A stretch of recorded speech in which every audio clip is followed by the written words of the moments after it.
Alhamdulillah wassalatu wassalamu ala Sayyidina Muhammadin Rasulillah. Thereafter, there are matters that invalidate the prayer. These matters should be known to avoid them. Some of these invalidators are: first, to speak on purpose. This means if a person who's praying says other than the prayer's statements, even two letters or one meaningful letter, unless one forgets and speaks a little, one's prayer becomes invalid.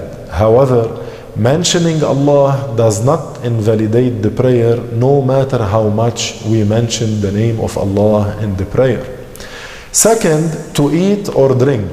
This means if a person, while remembering that he's praying, eats or drinks on purpose, the prayer becomes invalid, even if he ate something as tiny as a sesame seed.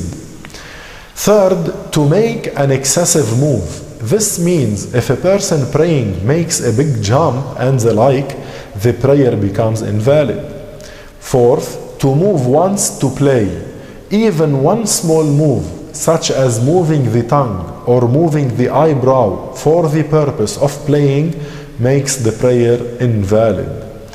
5. To do an extra integral. For example, if a person prostrates 3 times in one rak'ah intentionally, then his prayer becomes invalid.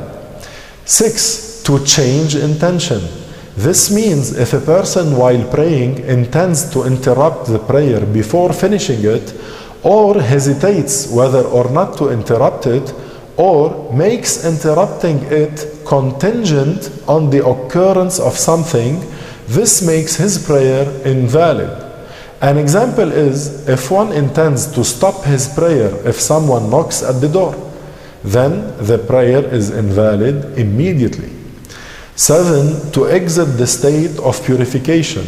This means if a person's wudu becomes invalid when praying by passing gas, for example, or the like, his prayer becomes invalid.